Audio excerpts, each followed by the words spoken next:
So verse 12 says, having arrived to Troy. We're going to translate when I arrived to Troy.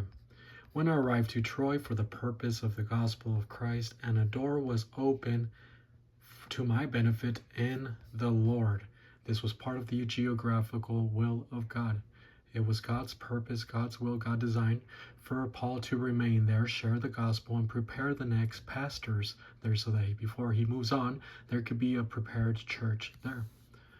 So, verse 13 continues with verse 12. And if you recall what it says, or if you don't, here it is. I still had no peace of mind because I did not find my brother Titus there. So I said goodbye to them and went back to Macedonia. Before I begin the small analysis of this, Titus, he was the man of Paul. Also, furthermore, because he had no peace of mind, because Titus was the one who was sent also to put the Corinthians on check. And so, having written 1 Corinthians, Paul was wondering, how are they going to take it? How are they not going to take it? What are they going to misinterpret it? And then sending Titus afterwards to receive the report. This did not allow Paul to have a peace of mind. He was worrying about that. And we're going to see that right now in verse 13. Verse 13, uk, very strong negative, plus a perfect active indicative of echo, es cheka. I had. And this perfect active indicative, this is a intensive perfect. In the past, he did not have peace of mind. He was worrying about the Corinthians and the news that Titus was going to bring. What happened to him? Is he there? Is he not? So he had no peace of mind. Perfect tense, going back, a completed action of worry with the results intensively going on to the present here. So he had arrived to Troy. He knew he had to remain there because the door was open to him, and he had no peace of mind. That lack of peace of mind that he did not have before, he does not have it now here in the present. The active voice, Paul produces the action of the verb of not using the faith rest technique, not recognize that God is in control for the moment, not applying the plan of God rationale, the essence of God rationale, the logistical grace rationale, knowing that God is in control. You must be applying the problem-solving device. Problem-solving device number 3, which is faith rest technique. There are many promises when it comes to your soul resting, to not worry, how God is the one that takes care of all believers, even the 1 Corinthians. He's the one that's in charge. You're not the one that's in charge. You cannot do anything. You can barely hold yourself together. And so, Paul, at this moment, he's not thinking correctly because the most grace-oriented man ever in history, he's not thinking the most basic grace orientation applications for the moment. He is not applying problem-solving device number 4. And this is what happens to us when our emotion takes over our thought, our intellect. We are not thinking right. The emotion is a wonderful slave whenever you subordinate it, whenever you subjugate it to your thought. But if the emotion rebels and controls your thought, then there's no thought to think of. The emotion is the one that's just controlling, and you're on your way to psychosis. That's why a stressed person has a terrible memory. That's why a stressed person is very prone to neurosis. That's why a stressed person does not think right and makes some asinine, terrible decisions, very irrational decisions. So here, he is out of fellowship. His soul is overrun by the sin nature, by way of fear, worry, anxiety. He is emotional. He is stressed. Outside pressure is optional. Adversity is always going to exist. You cannot help it. It's going to be around. And as wherever there's people around, there's going to be outside pressure. But stress on the inside is optional. We are supposed to keep adversity, the pressure of adversity, on the outside. We're not supposed to let it go inside. Paul, because he let the stress go in there, he's not thinking correctly. When you are emotional, you are not thinking correctly. You're not thinking doctrine. Emotion has no thought. It has no vocabulary. They are a bunch of neurotransmitters. Thought, doctrine, is what has content. It is what has vocabulary. And that is what we are mandated to be thinking consistently, constantly.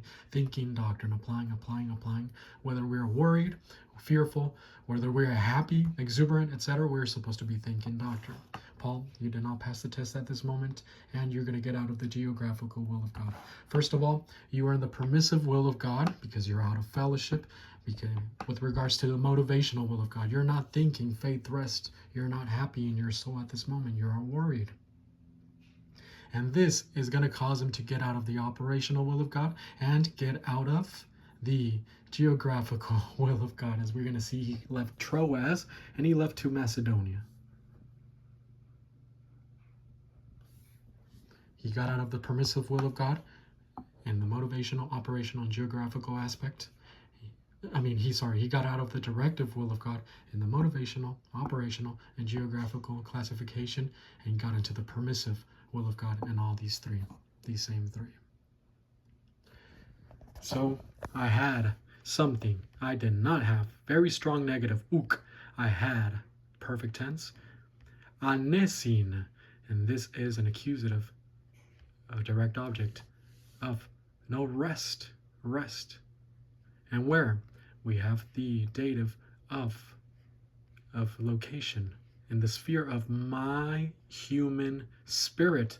To pneumati plus the genitive of possession of ego, mu, the spirit, mine, my spirit, my human spirit. I had no rest in my human spirit. And what is this word? What do you mean the human spirit? Well, here is Paul. He's learning doctrine. He's a believer, obviously, so he has a human spirit. His human spirit works together as a coalition with the Holy Spirit. They work together. And the human spirit being the interface that connects us with God, and specifically now in the church age, we are connected with the Holy Spirit here because we've been given the Holy Spirit in the church age. The human spirit is the one that connects with God, but because his soul is stressed out and he's not applying doctrine, the human spirit is not transferring any doctrine at this moment to his nous, his mind, and to his cardia, his heart. Because he's stressed out, he's out of fellowship, not thinking doctrine. Emotionally, the human spirit is not transferring that information, and as a result, there's a backfire inside of his human spirit, which causes it to be distressed. The human spirit is most happy whenever there's information flowing into your soul, into your mentality, so that you can breathe in and breathe out. But whenever there's no breathing, you can't breathe. You're suffocating, you are claustrophobic, etc. And this is the human spirit. It's not breathing out. It's not allowing it to flow inside. And you are now distressed. Okay.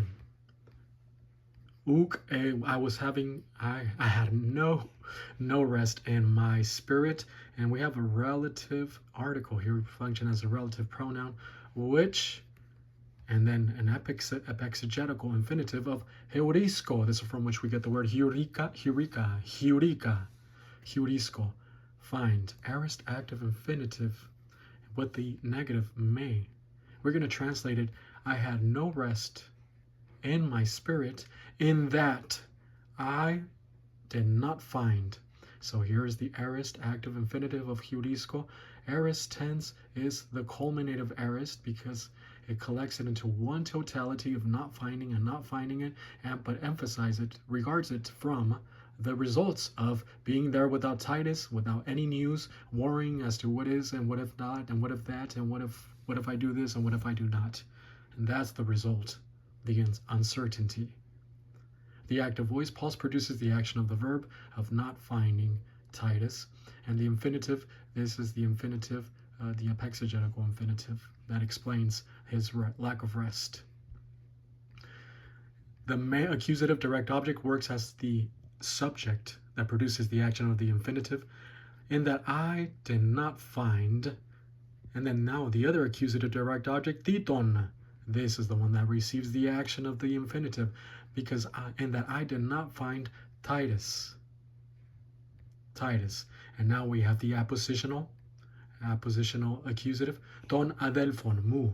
Titus, my brother, the brother, mine, my brother. Titus is the member of the royal family of God, just as Paul is. Not only that, he is also part of Paul's teams.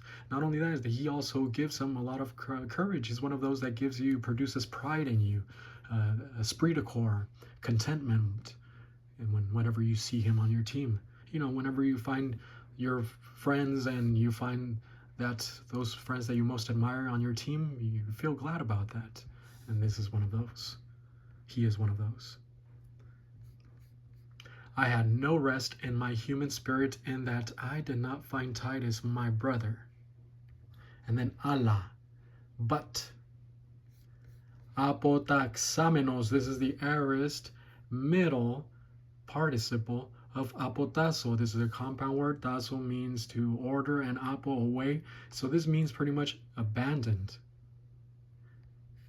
But having abandoned, the aorist tense is from that is the constantive aorist, him leaving, collecting into one totality, him separating, leaving his team, getting away from the geographical will of God. Having separated, and so the middle voice is a middle dynamic middle in that the subject partakes in the action of the verb. Paul, he partook in the action of separating from them. He's the one that was affected by it. And the participle, this is circumstantial, which provides the attendant circumstances of the main verb, which is this one, exerkomai, exeilton. Having abandoned autois, this is the dative of disadvantage, to their disadvantage, their own team, it was their disadvantage for Paul to leave. Even though they were prepared, they did need Paul to be there with them. The more the merrier, sometimes, not the more the merrier, the more the merrier, as long as they are high quality and as long as it's the Lord's will for them to be there, then that's good. But here in this case, it was the Lord's will for Paul to remain with his team. So therefore, to their disadvantage, having abandoned them. And then the main verb is here.